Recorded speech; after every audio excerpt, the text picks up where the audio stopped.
Did you know that 90% of cyber attacks start with malware? Whether it's ransomware locking your files, spyware stealing your data, or a Trojan hiding in a trusted app, malware can devastate your systems. But what if you could prevent, detect, and remove these threats before they cause harm? In this video, we'll break down the most dangerous types of malware and show you the tools and methods to protect your systems. From antivirus software to secure DNS and user training, you'll learn how to build a bulletproof defense. Ready to take control of your cybersecurity? Let's get started.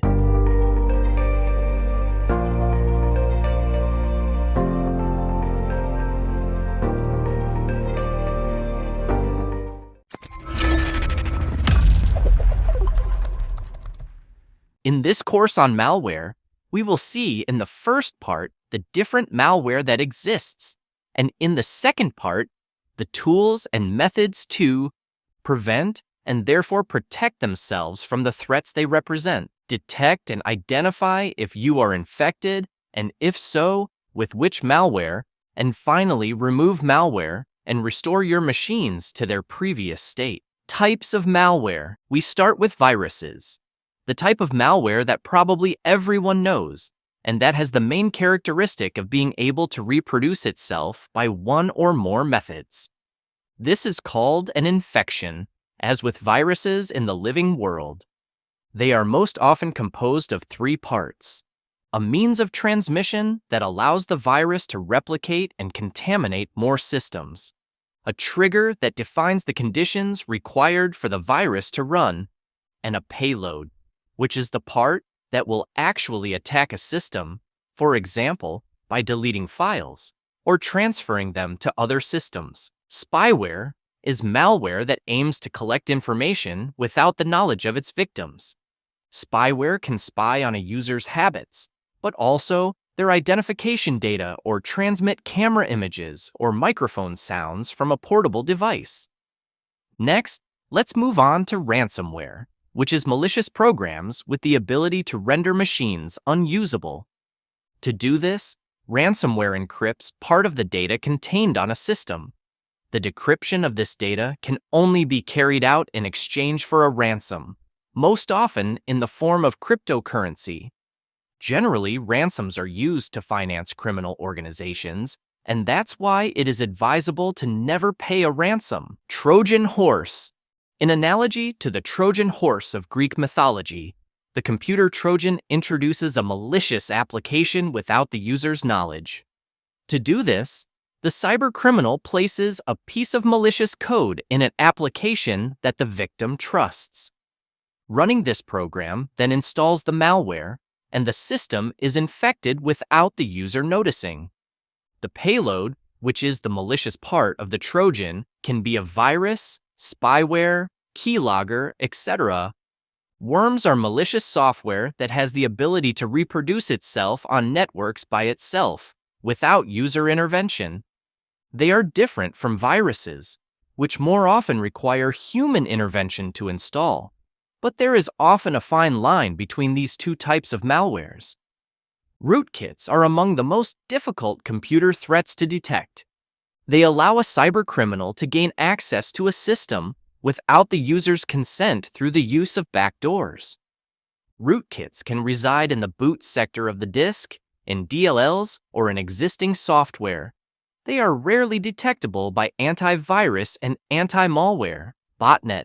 Bots are malicious software that allows instructions to be executed remotely. Sometimes multiple bots are used to perform an attack.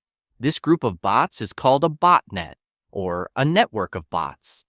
The common use of botnets concerns DDoS, which stands for denial of service, attacks, which aim to harm the proper functioning of a system, or even to prevent its operation altogether by sending an army of bots to saturate servers, for example. They are also used to relay spam or phishing operations. In order to control the botnet, the malicious actor uses a command and control system using IRC messaging channels.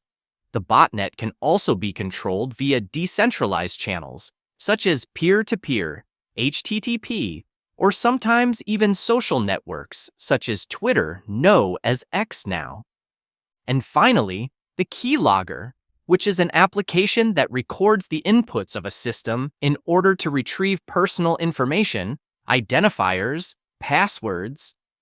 They exist in the form of malicious applications, but also in physical form, such as USB sticks or USB cables.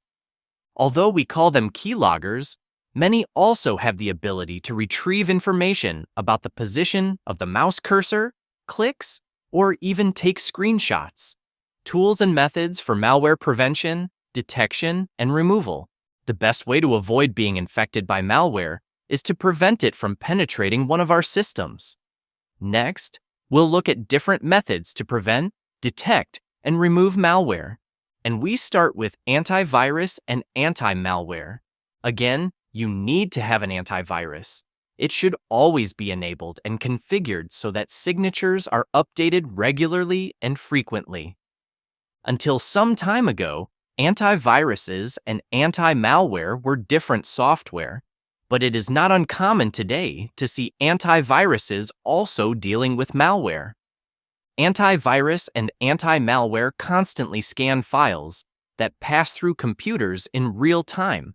This allows them to instantly identify if malware is infecting your system. Another possible use with antiviruses is to perform a full scan. This type of scan verifies all files on all disks in order to identify threats that have slipped through the nets of real-time monitoring. Finally, it is good practice to always have the database of virus and malware signatures up to date. Indeed, malware exploiting a new security flaw can spread extremely quickly, and the first way to identify these new viruses will most often be through an update of the antivirus database. Software firewalls are a very good way to prevent and detect traffic that could be at risk. Indeed, the firewall protects you from malware and other attacks by blocking or allowing traffic on ports. And if your system is still infected, the software firewall can also block the communications it may have with the outside.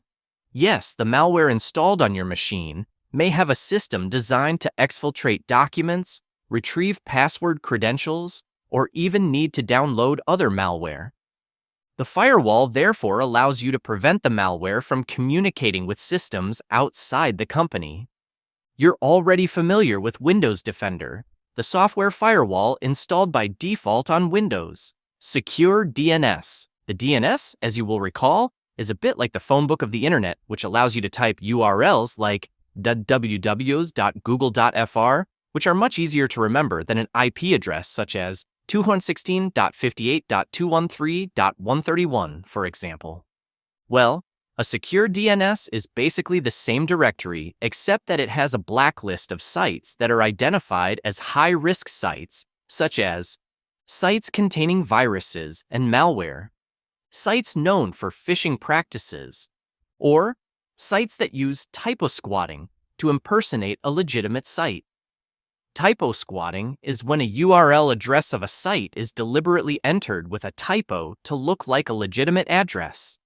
For example, www.gkogel.fr instead of www.google.fr. We will now address the subject of user training. Indeed, more often than not, the easiest entry point for malware to exploit is the user. They can be the victim of phishing and give out credentials, or click on a risky link or download an attachment containing a virus, most often without realizing it. It is therefore important to train users on good security practices, because more often than not, they are just unaware of the risks, and introducing them to the different social engineering techniques and types of malwares will make your life easier when it comes to managing cybersecurity risks. Next, let's take a look at the Windows Recovery Console. The Recovery Console is simply a boot on the command prompt. It's a bit of a safe mode, but without the GUI. This allows the system administrator to perform malware identification and removal operations, possibly backup, disable or enable certain services or devices when Windows starts, schedule disk restores or boot sector repairs. Indeed, by launching only the command prompt, the risk of launching potentially infected software is minimized. The problem with an infection with a virus or a worm or any other malware is that you are never sure that you can clean a system 100%. The only solution is to restore the entire system from a reliable backup. On Windows, this feature is called Backup and Restore and allows you to create system images and restore a complete system. Moreover, nowadays, ransomware attacks are very common. If you have backups and system images that you perform regularly, well, you'll be less afraid of these attacks, as you'll be able to restore the system without having to pay a ransom.